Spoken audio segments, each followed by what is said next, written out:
All right, we are being joined by the network, but we are following an active shooter situation in the area of Wilkins and Shady in Pittsburgh. If you are in Pittsburgh, please follow law enforcement instructions. Pretty much what we have here is that this is a shooting in the area of a synagogue. The local CBS affiliate is reporting that there are people dead. We don't have that confirmed by NBC News yet, so we're just giving you what we have. We know that it's in Squirrel Hill, Pennsylvania. That's near Pittsburgh.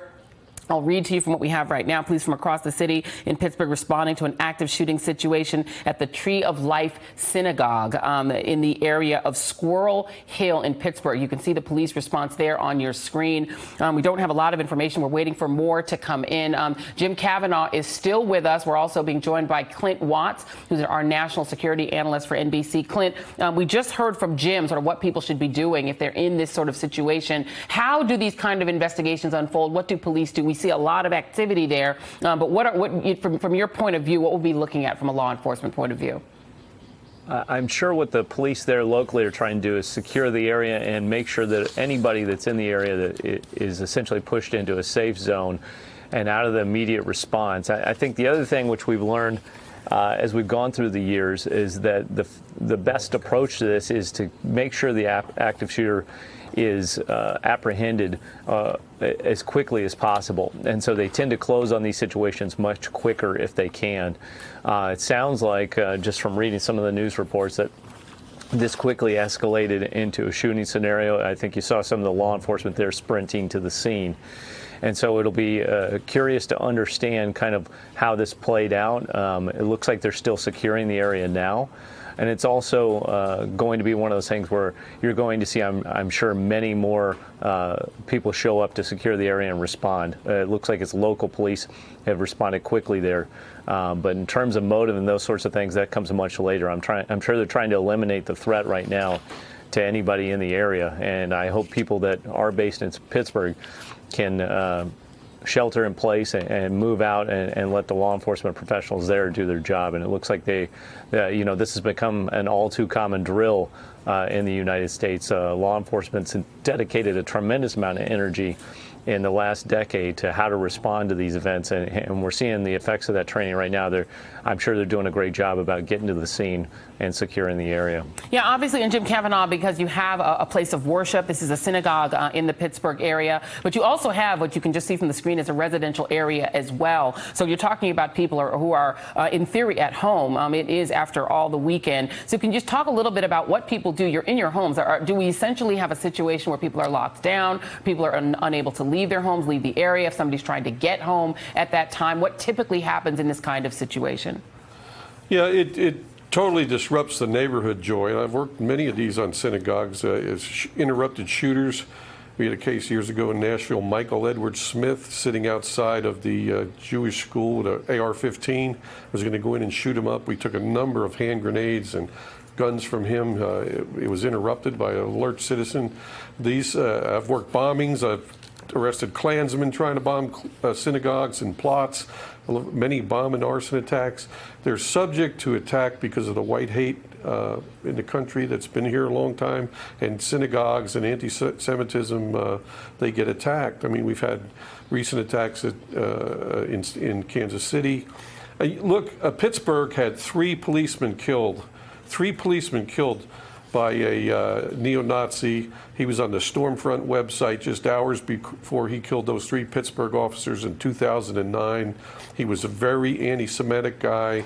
This stuff can get really bad fast. But if you're in the neighborhood, stay tight in your house. If you're trying to get in, just reach your family by phone. You can't breach that police line. You got to wait. The officers are trying to locate. That's the first thing. Locate the shooter. Number 2, isolate the shooter. Number 3, evacuate people nearby the shooter. And number 4, eliminate the threat of the shooter by arrest or shooting him or containing him so he can't hurt anybody else. So they want to locate him, they want to isolate him, they want to evacuate, and they want to eliminate the threat. And that's what they're trying to do. That's SWAT right there. You can see them coming in with their rifles. They're geared up, and they're going to where they think they have a shooter or where they've got witness reports. One key thing, Joy, if you're a witness in the synagogue or in the neighborhood, if you see the shooter or you know where the shooter is, if you're close, quietly text 911 or the police or somebody to tell them where he is, what he looks like, if he's still around. They need the information. Law enforcement needs to know where is the shooter or shooters. If you have any information like that, you need to convey that. If you're in danger, make it quietly convey that. And stay barricaded. Don't come out, even if somebody tells you to come out, unless you're absolutely sure it's law enforcement. Make no doubt. If there's any doubt, there's no doubt. Don't come out unless you're absolutely sure. And Jim, can I just ask you real quickly before we bring Malcolm Nance in as well, because we know in the case of the Marjorie Stoneman Douglas shooting in South Florida, that school shooting that was so shocking to the country in Parkland, the shooter actually came out with his, with the students. He blended in and was able to walk out of that building, and I think he was later arrested near a McDonald's. He was able to get away. How do law enforcement ensure really who they're even dealing with, particularly if the shooter, we don't know, we should make the point that we don't know the race, the ethnicity, we don't know really anything about this alleged shooter in Pittsburgh, but how do law enforcement tell whether they're dealing with the shooter or the victim if the person disarms and tries to sort of blend in with the victims? All SWAT officers and negotiators, we all trained on all these type of things, all these scenarios. There's been many historic cases over the years where perpetrators have tried to blend in with hostages coming out of banks or businesses or places where they're held. So that's pretty standard operation for the commanders to understand how that's happened historically. They've put on hostages' clothes. They've tried to disguise themselves. As you point out, like Cruz, who actually absconded from Parkland High. SWAT knows all those tricks. That's why you see people come out all with their hands up and have to be searched and put in a safe holding area. So they'll have to determine who's who later. What they're trying to do is make sure you don't have a firearm, you're not carrying a gun, you're not in danger to anybody. They'll put you over to the side. They'll sort that out later. Sometimes that happens. It's not the rule, Joy. It's a great point. It's not the rule. More often than not, you're going to get in a gun battle with the guy, or they're going to kill themselves, or, is there more than one? When you get into white hate conspiracies and neo-Nazis, it isn't always a lone actor. Yeah. You can have more than one actor. So that does ramp it up here. I've seen that many times. I mean, we've taken the Klan off planning the bombs at the synagogues when there's, 3 or 4 Klansmen doing it. So, this is the type of crime that's not a business, workplace violence where sometimes one person's doing it. This is more like if this is a synagogue's the target, it changes the dynamic where there could be more than one shooter, more than one attacker.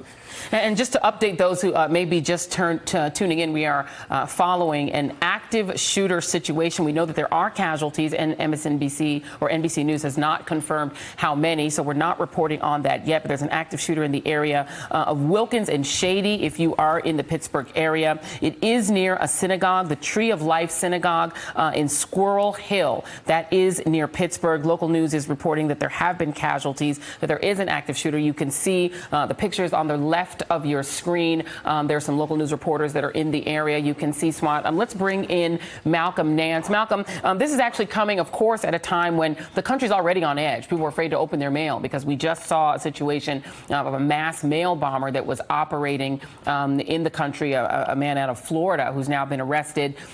Do these things have that kind of a sort of one inspires the other? These are, we don't know, again, that this is a hate crime. We know it's near a synagogue. We don't know anything more than that. But just yourself as an intelligence officer, what does it tell you that we're seeing such a rise in incidents that are frightening and that are in some way tied? We don't know, again, that this is tied to hate, but that sort of frightened us in that particular way. Well, let's step back and take a look at the situation from what little that we know. And I've been reading feeds that have been coming in since the first moments of the report. I mean, today is the Sabbath for the Jewish religion. And so going to a synagogue, this is Shabbat. So it's going to be, it's like going to a full church on a Sunday morning. So whoever the shooter is that's in there, we don't know what his confession is. We don't know what his political motivation is. But the target itself tells me a lot about the mindset of what this person wanted. He wanted to hit Jewish people on their Sabbath where they were congregated. Now, as Jim had said earlier, The police are going to be taking a series of precautions based on the active shooter campaign. First, they're going to immediately engage, and we understand that the police may have been engaging the shooter from the beginning. What little we know is that the shooter has entered and has shot some people, and we've seen reports that he is still engaging from an upper floor. I've already seen 3 different sniper sections heading out to this place, which tells me that they are in a standoff. Where they need long rifles to put this person down before a SWAT team can go in and engage. That being said, I don't know whether I have a terrorist hostage barricade right now or whether I just have a domestic shooter who is in there carrying out an attack on individuals. And those two things, and this immediate point, have to be dealt with differently. If it's a terrorist, and this could become what we call a suicide hostage barricade, where he has no intention of leaving that building or leaving people in that building alive. And we've seen that before, even in the United States. But if it's just a guy who's, disgruntled neo-Nazi, the same thing can happen. So now we're starting to see the heavy forces roll up, and I think we're going to have an extended operation. But I don't think they're going to be negotiating their way out of this one, because it appears that this guy is, or whoever this individual or individuals are, they came in to kill, and now it's a situation where Pittsburgh police are going to have to decide whether they're going to force his hand. So just to update everyone on what we're seeing, an active shooter situation in the area of Squirrel Hill near Pittsburgh. Local news reports saying that nearby Carnegie Mellon University also at least was on lockdown, with students receiving texts telling them to stay inside. You can see just from what you're seeing on your screen that this is a residential area. So we do want to caution anyone in that area to please stay indoors and follow law enforcement instructions.